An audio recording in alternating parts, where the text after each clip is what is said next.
जय हिंद। आज हम लोग स्वतंत्रता सेनानी शहीद आजम भगत सिंह के बारे में पढ़ेंगे। देखिए, भगत सिंह का जन्म लियालपुर लाहौर में हुआ था 1907 ईस्वी में।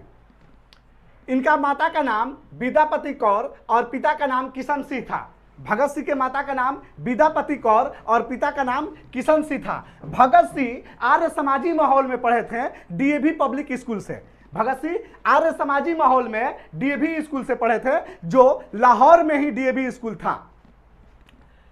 भगत सिंह के दिमाग में आजादी का जुनून सवार था, जिन्होंने 1919 ईस्वी में लाहौर से पंजाब में आकर के और जो आज़ादी हो रहा था, आज़ादी का जालियांवाला बाग में जो सभा हो रहा था, उस सभा में पार्टिसिपेट किए थे। भगत सिंह महात्मा गांधी के विचारधारा से बहुत ज़्यादा शुरुआती दौर में बहुत ज़्यादा खुश थे। उन्होंने महात्मा गांधी के असहयोग आंदोलन में भरपूर साथ दिया, परंतु महात्मा गांधी द्वारा 5 फरवरी 1922 ईस्वी को असहयोग आंदोलन जब वापस ले लिया गया, जिससे वो बहुत ही असंतुष्ट हो गए और वो अपना अलग विचारधारा बना लिए, क्योंकि महात्मा गांधी ने असहयोग आंदोलन से वापस ले लिए थे।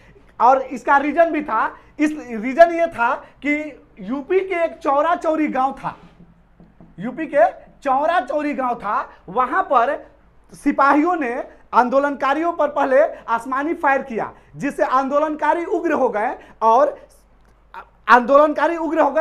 सिपाही को थाना में मार लखेत करके पीटे पहले, और उसके बाद थाना को चारों तरफ से घेर करके और उसमें आग लगा दिए, जिसमें 22 सिपाही जो थे जल के मर गए थे, जिससे महात्मा गांधी को बहुत आहत हुआ और उन्होंने 5 फरवरी 1922 ईस्वी को असहयोग आंदोलन वापस ले लिया, जिससे भगत सिंह जैसे गरम दल के नेताओं ने इससे संतुष्ट नहीं हुए और उन्होंने अपना एक अलग दल बना लिया। और उस समय कांग्रेस में 2 पार्टियां बन गई, जब एक पार्टी हो गई गरम दल और एक पार्टी हो गई नरम दल। गरम दल के तरफ से भगत सिंह, जय गुरु, चंद्रशेखर, जय गोपाल, यानी इन लोग जैसे लोग व्यक्ति थे, और नरम दल में लाला लाजपत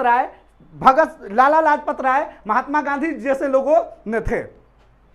लेकिन इसी बीच उनकी माता ने उनकी शादी के लिए कहा। भगत सिंह ने कहे कि नहीं, मैं शादी नहीं करूंगा, मेरे आज़ादी ही मेरी दुल्हन है, मैं दुल्हन को नहीं लाऊंगा, मेरी आज़ादी ही मेरी दुल्हन है। जब तक से मैं अपने देश को आज़ाद नहीं करा लूंगा, तब तक से मैं अपना शादी नहीं करूंगा, क्योंकि मेरी आज़ादी ही मेरी दुल्हन है। उन्होंने ये आज़ादी शादी का प्रस्तावना को ठुकरा दिया। फिर 1928 ईस्वी में लाला लाजपत राय ने एक आंदोलन किया, जो वो आंदोलन था साइमन कमीशन वापस जाओ, साइमन कमीशन गो बैक का आंदोलन लाला लाजपत राय ने लाहौर में किया, जिसमें भगत सिंह, राजगुरु, गोपाल चंद्र और चंद्रशेखर जैसे लोगों ने लाला लाजपत राय के साथ दिया। लेकिन अंग्रेजी हुकूमत ने, अंग्रेजी फौज ने लाला लाजपत राय को वहां पर इतना मारा जिससे उनकी अस्पताल में ही ट्रीटमेंट के दौरान ही उनका मृत्यु हो गया। इस मृत्यु से भगत सिंह बहुत आहत हुए और उन्होंने उसी वक्त कसम खा लिया कि मैं अब लाला लाजपत राय के हत्यारा को छोड़ूंगा नहीं।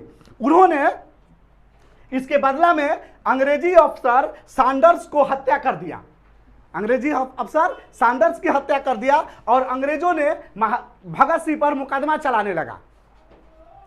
24 मार्च को अंग्रेजों ने मुकदमा चला करके 24 मार्च को उनकी फांसी का डेट निकलवा लिया, 24 मार्च 1931 ईस्वी को। लेकिन अंग्रेजों को यह डर था कि जब 24 मार्च होगा तो देश में बहुत बड़ा एक फिर विद्रोह खड़ा हो जाएगा, इसलिए करके इस डर के वजह से अंग्रेजों ने 24 मार्च को ना सही 23 मार्च को रात में ही सरदार भगत सिंह, सुखदेव और राजगुरु को, उनके दोस्त जो थे, उन तीनों को 23 मार्च के रात को ही फांसी दे दिया गया। जबकि यह नियम है कि किसी भी फांसी को पाता है सुबह में, लेकिन आंदोलन की डर से अंग्रेजों ने 23 मार्च को ही, यानी एक दिन पहले ही 23 मार्च के रात को ही भगत सिंह को और सुखदेव को और राजगुरु को, इन लोगों को फांसी दे दिया गया।